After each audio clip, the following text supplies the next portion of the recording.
تو انہوں نے کہا نہیں جی یہ یہاں سے آگے نہیں آ سکتی جب تک آپ ٹیکس نہیں بھیجتے۔ تو مطلب یہ ان کا تیسرا داؤ تھا، پہلے سب سے آدھے پیسے انہوں نے منگوا لیے، اور پھر آدھے پیسے جو ہے وہ انہوں نے اس طریقے سے منگوائے کہ اس پہ ایک کوڈ ہے اور وہ چاہیے اسی صورت میں آپ کو یہ ڈلیوری ہوگی۔ اور تیسری پھر انہوں نے کہا کہ یہ جی نان کسٹم ہے، اگر آپ اس کا ٹیکس نہیں بھریں گے تو یہ رستے میں اٹکی رہے گی۔ اور صرف یہی نہیں بلکہ انہوں نے اس بھائی کو ایک ویڈیو بھی بھیجی،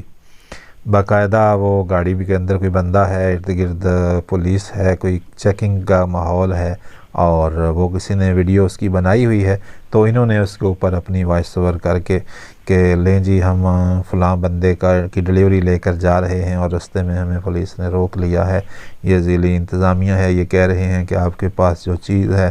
وہ نان کسٹم ہے تو آپ کو اس کا پہلے ٹیکس بھرنا پڑے گا۔ تو باقاعدہ انہوں نے اس کی ویڈیو بھی اسے شیئر کی۔ تو اس طرح سے پھر یہ سلسلہ ان کے ساتھ ہوا۔ تو وہ گروپ کا نام تھا نان کسٹم پروڈکٹس، ٹھیک ہے، اور بندے کا نام تھا عالم خان، سید عالم خان۔ نام بندے کا کچھ بھی ہو سکتا ہے، گروپ کا نام بھی کچھ بھی ہو سکتا ہے، ظاہر ہے یہ بھی اس کا اصلی نام نہیں ہے سید عالم خان، اور گروپ کا بھی کوئی بھی نام رکھا جا سکتا ہے، لیکن آپ نے یہ دیکھنا ہے کہ سب سے پہلے کہ لالچ میں نہیں آنا کہ جہاں چیز بہت سستی مل رہی ہو، بہت قیمت کا فرق ہو، تو سمجھ جائیں کہ یہاں پہ کچھ گڑبڑ ہو رہی ہے، ٹھیک ہے۔ اور پھر انہوں نے جو پیسے منگوائے وہ بھی اپنے نام پہ نہیں منگوائے، ایک نام ہے کوئی اکرام، ملک اکرام،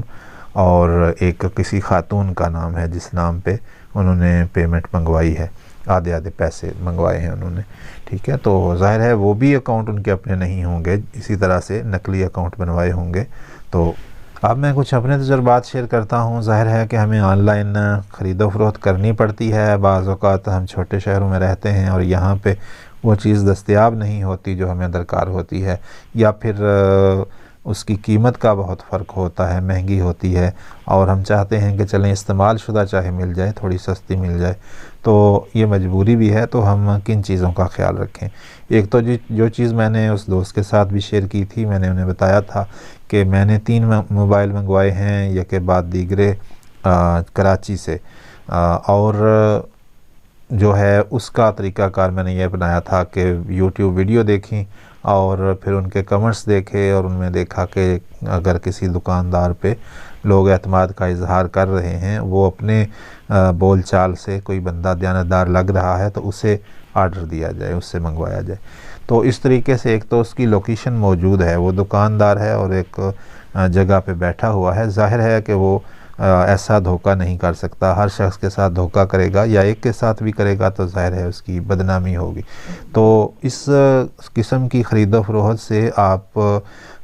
کو ایسا تو ہو سکتا ہے کہ چیز کوئی ذرا ناقص مل جائے، جو چیز دکھائی گئی ہے وہ نہ بھیجی جائے، اس سے ذرا کم درجے کی ہو، لیکن آپ کے ہاتھ کچھ بھی نہ آئے، یہ نہیں ہوتا، ٹھیک ہے، کیونکہ ان کی ایک انہوں نے اپنا ایک تاثر بنانا ہوتا ہے۔ کوئی بھی دکاندار ہے وہ چاہتا ہے کہ اس کا مال زیادہ سے زیادہ بکے، ایسا نہیں کہ ایک ہی بکے اور اس میں وہ لوٹ لے اگلے کو، ٹھیک ہے۔ دوسرا یہ کہ فیس بک پہ ہم جن لوگوں کو جانتے ہیں یا جن کے بارے میں ہمارے جاننے والوں کے اچھے تاثرات ہوتے ہیں، ان سے ہم کوئی چیز خرید سکتے ہیں۔ تیسرا کچھ بڑی ویب سائٹس ہیں جن کا ایک نام ہے، جن کے اکاؤنٹ بنانے اور اکاؤنٹ چلانے کے کچھ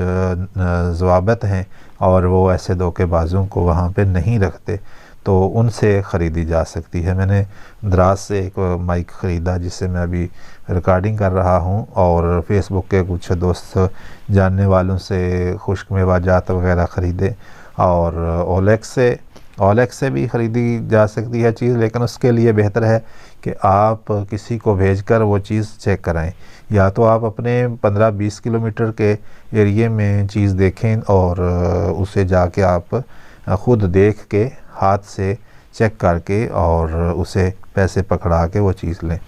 ٹھیک ہے۔ یا پھر آپ کسی دور دراز علاقے سے خرید رہے ہیں تو کسی جاننے والے کو ڈھونڈیں اس علاقے میں، جو آپ کے لیے جائے اور وہاں پہ اس چیز کو چیک کرے، کم سے کم اس چیز کے بیچنے والے کا کوئی ٹھکانہ، کوئی دکان، کوئی گھر وغیرہ وہ دیکھ لے، ٹھیک ہے، تاکہ دھوکے کا اندیشہ جو ہے وہ کم سے کم ہو جائے۔ تو یہ چیزیں ہیں جنہیں آپ تھوڑا مد نظر رکھیں گے تو آن لائن خرید و فروخت میں دھوکے سے آپ بچ جائیں گے، ٹھیک ہے۔ باقی ظاہر ہے کہ روز نئی چالیں ہمارے ہاں زیادہ تر ذہن جو ہیں وہ اسی بات پہ صرف ہوتے ہیں کہ ہم دوسروں کو دھوکہ دے کر کیسے جلدی امیر ہو جائیں۔ تو آپ کو خود بھی ایسی کچھ چیزوں کا لحاظ رکھنا چاہیے، دھیان رکھنا چاہیے کہ لالچ میں آئے بغیر، ٹھیک ہے، دیکھیں چیزوں کا ریٹ اور اچھے طریقے سے تسلی کریں اور پھر آپ کسی کو آرڈر کریں آن لائن کوئی چیز منگاتے ہیں تو۔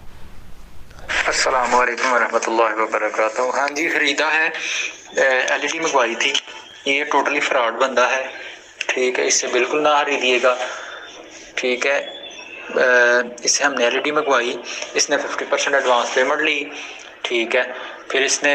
ہمیں کال کی 2 دن بعد کہ آپ کا کسی TCS بندے کے تھرو کال کروائی، TCS والا بندہ نہیں تھا، وہ انہی کا ایک گروپ کا کوئی بندہ تھا کہ جی آپ کا پارسل میرے پاس آیا ہے،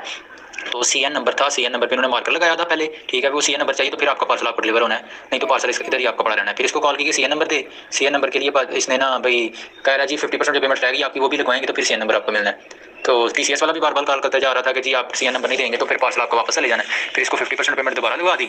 تو جو 100% پیمنٹ ہوگی پھر وہ جو TCS والا بندہ کہتا ہے جی میں کل نکلوں گا، آج چھٹی ہو گئی ہے، پھر کل وہ نکلا پارسل لے کے، پھر وہ جی کہتے ہیں جی ہمیں رستے سے پکڑ لیا ہے کسٹمر والوں نے، اب وہ فلم چلا دی بعد میں انہوں نے، پھر ایسا کر کے بعد میں جی چلو ٹھیک ہے وہ تو ہو گیا، بعد میں اب کہتے ہیں جی اس کا ٹیکس پے کریں، وہ ٹیکس پے کرنا کتنا ہے جی 6,500-7 ہزار کا، اب اس کا ٹیکس پے کریں۔ ہم ان کو یہی کہہ رہے ہیں کہ آپ ایسا کریں کہ ٹیکس ہم سے ادھر آ کے ڈلیوری کے دوران وصول کر لیجیے گا، پر وہ نہیں مان رہے۔ اب اس کا مطلب یہی ہے کہ یہ بالکل ٹوٹلی فراڈ بندے ہیں، بالکل فراڈ ہے۔